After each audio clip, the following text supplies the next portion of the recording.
la ponencia del licenciado Daniel Benchimol, licenciado en Ciencias de la Comunicación de la UBA. Desde hace más de 15 años trabaja en la industria editorial. Hace 3 años fundó y dirige Proyecto 451, una empresa que brinda servicios en materia de publicaciones digitales a editoriales y organismos. Participa frecuentemente en charlas y brinda capacitación en los eventos más relevantes de la industria editorial, como la Feria del Libro de Buenos Aires, MICA, la Conferencia Editorial de la Ciudad de Buenos Aires y también de forma privada en las diferentes cámaras empresariales. La experiencia y el trabajo constante con editores, más la investigación permanente, le permite día a día conocer más acerca del impacto que las nuevas tecnologías tienen en la industria editorial. Le apasiona el cambio que están atravesando desde todos los puntos de vista y sería muy interesante para ellos poder formar parte de algún modo en este organismo. Con ustedes, el licenciado Daniel Benchimol.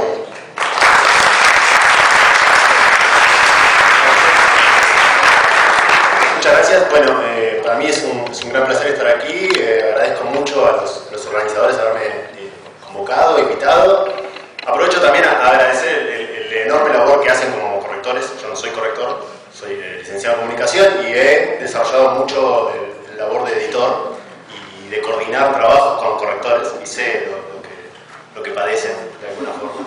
De hecho, los he hecho sufrir bastante, así que aprovecho para agradecerlos. A ver, la intención mía es tratar de ofrecerles desde la experiencia y el conocimiento que tengo un mapa de lo que podría ser el presente y con algunas líneas hacia el futuro de la industria editorial, y focalizándome especialmente en lo que es la industria del libro, dentro de lo que es la industria editorial, y que de alguna forma ustedes se piensen como profesionales dentro de este proceso de cambio que estamos atravesando. Es un mapa y como todo mapa es una construcción personal, profesional, que tiene que ver con la experiencia y la investigación que realizo a diario y que obviamente es absolutamente discutible, pero en donde ustedes van a ver que está sujeto a varios datos y varios elementos que lo hacen bastante consistente. Para empezar, tengo la mala noticia para decirles que es que el mundo del libro cuesta mucho encontrar una buena cifra. Una buena cifra cuando hablamos de un buen indicador económico. ¿Sí? Es una industria que, independientemente de cuestiones coyunturales, como por ejemplo la que estamos atravesando ahora en Argentina, independientemente de esos efectos, la industria en los últimos 10 años ha ido en una baja, en una caída en las ventas. Y esto aquí en la gráfica que ustedes ven son de 5 países que son 5 países muy distintos, cada uno con particularidades muy específicas y en algunos grandes potencias de la industria editorial. Francia, Alemania, Polonia, España, Italia. Podría tomar el caso de Estados Unidos, de Inglaterra. Prácticamente no existe un indicador que se haya mantenido, que sea positivo en esta industria. Vean lo que es el caso de España, por ejemplo. El proceso de 10 años se ha desplomado. Hay un factor causante de esto, que es la crisis que ha sufrido Europa y la crisis que ha afectado especialmente a España. Pero si ese solo fuese el indicador que genera este efecto, probablemente la industria se recompondría en algunos años más. Y la verdad es que no hay signos de que eso fuera a ocurrir. Y paradójicamente, cuando transcurre esto, cuando transcurre que cada vez se venden menos libros, por lo menos se venden menos libros de las formas tradicionales, la industria editorial produce cada vez más contenidos. Algo que es como bastante extraño y bastante particular. Fíjense lo que sucede en América Latina.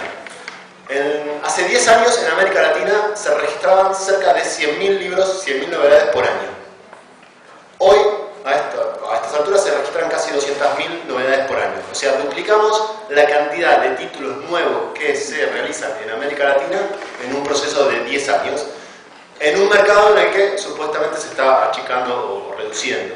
Y en particular, acá tienen como la cifra, ¿no? Un libro nuevo cada 3 minutos se produce en América Latina.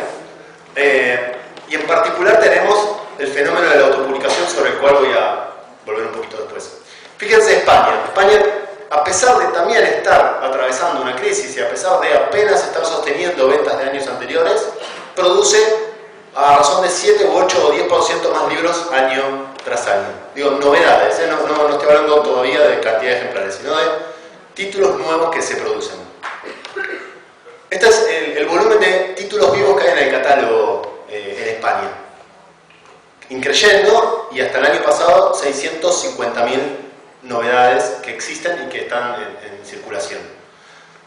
Y a todo esto tenemos un ingrediente más, que es que desde hace unos 10 años emergió Amazon como un gran articulador dentro de la industria del libro, a pesar de que no tiene un efecto bien concreto, por lo menos en Argentina o en Uruguay, pero claramente es un articulador muy fuerte de esta industria. De hecho, yo suelo preguntar si Amazon es una empresa de la industria editorial o no. ¿Qué contestarían? ¿Quiénes levantan la mano que sí? Que forma parte de la industria editorial. Okay. Porque es la empresa que más libros vende en el mundo. Entonces, de alguna forma forma parte de esta industria. Bueno, el 43% de los libros que se venden no tienen ISBN. Y es un manto gris, es una nube gris sobre la cual tenemos poco control. ¿Sí? O sea, todo esto que les venía contando antes tiene que ver con libros que han atravesado un proceso tradicional de registro de novedad vía ISBN, y tenemos una enorme cantidad de títulos que no tienen ISBN y que también suman a este volumen de títulos nuevos que se producen año a año. La pregunta es un poco esta, ¿no? O sea, si nadie publicara un solo libro en todo el 2019, todo el año próximo, la verdad es que no pasaría nada. Tenemos suficientes libros para leer nosotros, nuestros hijos, nuestros nietos, nuestros bisnietos. Yo sé que ustedes quieren trabajo igual. Y les gustaría seguir corrigiendo libros. Pero digo, no pasa nada. O sea, lo que sí pasaría, y sería grave, es que nadie leyera un libro en el 2019. Ahí es donde me parece que hay una cuestión a discutir fuertemente en esta industria, que es una industria que está basada en la novedad y en producir novedades de manera permanente. Y acá traigo un término japonés que me gusta mucho, que se llama sundoku, que es la definición que encontraron en Japón para definir la compra de libros que no se leen. La compra permanente de libros que vamos guardando en nuestra apreciada biblioteca y jamás abrimos. La verdad que todo libro, también parafraseando otra frase, todo libro nuevo en realidad es aquel que no se lee y que se puede empezar a leer. Y no esta idea de la novedad permanente, que es un fenómeno, que quiero traerlo a discusión para que entiendan qué es lo que está pasando con una industria que comercialmente se está reduciendo, pero que la respuesta a esa reducción es producir cada vez más cantidad de productos y de nuevos. Y ese factor, sumado a otros que vamos a ver ahora, genera lo que yo considero que es un fenómeno de sobreabundancia de contenidos. Contenidos sobran, se producen cada vez más y de una manera cada vez más acelerada. Y la industria editorial no es la única que participa de esa sobreabundancia de contenidos. Hay una enorme cantidad de actores, en muchos casos tecnológicos, que aportan a esta idea de la sobreabundancia y sobreoferta de contenidos. Fíjense, no los voy a leer todos, solamente un dato. El de YouTube. Se suben 400 horas de video cada segundo a YouTube. Esa es la sobreoferta de contenidos a las cuales cada uno de nosotros estamos atacados de alguna forma. Dentro de esto hago especial mención a la autopublicación, que es un fenómeno muy potente. Toda la vida existió el fenómeno de la autopublicación, el fenómeno de un autor que se autopublica sin mediar un proceso editorial, o que contrata un proceso editorial pero lo contrata per se, no atraviesa un proceso de ningún tipo de filtro editorial. Pero el crecimiento que ha tenido en el mundo y en América Latina en particular en los últimos 4 o 5 años es muy, muy importante, y no solo a nivel de producción de contenidos, sino a nivel también de consumo de contenidos. O sea, no solo son libros que se escriben y que nadie lee, sino que son, en muchos casos, libros que son más leídos que los que la propia industria produce. El escritor, hágalo usted mismo, es el equivalente de la gente que canta en la ducha. En general se trata de escritores que no merecen editores serios. 50 sombras de Grey, nacido en las redes. ¿Qué es? Basura. No lo leí ni lo voy a leer. Está esta idea de fondo de parte de la industria, de desprestigiar mucho a la autopublicación, ¿no? y de considerarla casi como algo que no forma tampoco parte de esta industria, lo mismo que ocurre con Amazon. La realidad es que la autopublicación está cobrando de verdad un lugar muy importante en el mercado. Está cobrando un lugar de relevancia, y no solo en el mercado, sino a nivel también de distinciones y premios, en donde están llegando a los mismos lugares a los cuales llega un autor por las vías de un proceso editorial. Un dato clave, por ejemplo, de lo que pasa en Estados Unidos. En Estados Unidos creció un 30% año contra año la cantidad de títulos que se autopublicaron. Y ya hay más de 1 millón de libros que atravesaron este proceso. Y las cifras son muy parecidas en América Latina, muy parecidas. De hecho, Argentina y Colombia son los 2 países que más han crecido en este proceso de registro. En Argentina, el año pasado se registraron 28.000 novedades, y de esas 28.000, 8.000 fueron obras que fue de un proceso de autor directo. El otro fenómeno importante que está modificándose muy fuertemente es el proceso de circulación, de producción y circulación del libro.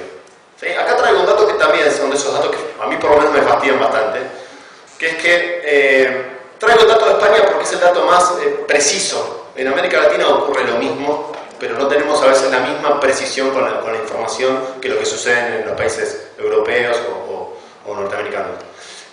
Cada 24 horas se fabrican en España 621.000 libros. Cuando hablo de se fabrican es que se producen y atraviesan un proceso de impresión, ¿no? Durante las mismas 24 horas se venden 421.000. Eso me deja unos 200.000 libros que cada día no se venden. Unos 70 millones de ejemplares al año que no se venden. ¿A dónde van esos 70 millones de ejemplares? La tasa de devolución es del casi 30%. ¿Sí? O sea, es una industria que sobreproduce casi un 30% de ejemplares para tratar de cubrir los canales de circulación del libro. Esa sobreproducción tiene 2 caminos. En el caso de España, o vienen a Latinoamérica en proceso de saldo. Algunos casos tenemos sí de libros que son bestsellers y circulan, pero la verdad que un porcentaje importante viene más en un camino de saldo y de una venta de liquidación, de algo que no se consumía en España, entonces lo venden aquí. Y el segundo proceso es el de la destrucción. Libros condenados a la destrucción, destruir libros, una política editorial que genera polémicas. Hay un libro muy interesante que es Nueva Historia Universal de la Destrucción de Libros, o Los nazis no quemaron tantos libros como nosotros. Es un poco fuerte, pero a nivel cuantitativo no es tan lejana la idea. Obviamente que no hay un proceso de censura, sino que es un proceso de mercado el que está atravesando, pero que es un proceso de mercado que a vistas de hace 15, 20, 30 años atrás era lógico, o era el que se podía tener. Hoy, en cada año 2018, 2019, carece de toda lógica seguir con este proceso. Porque por el otro lado tenemos esta idea, que es el desafío enorme de encontrar ese libro que queremos. O sea, es una industria que sobreproduce una cantidad de novedades enorme, que imprime un 30% más de lo que suele vender, pero que por el otro lado nos encontramos como lectores con un desafío gigante por encontrar ese libro que queremos encontrar.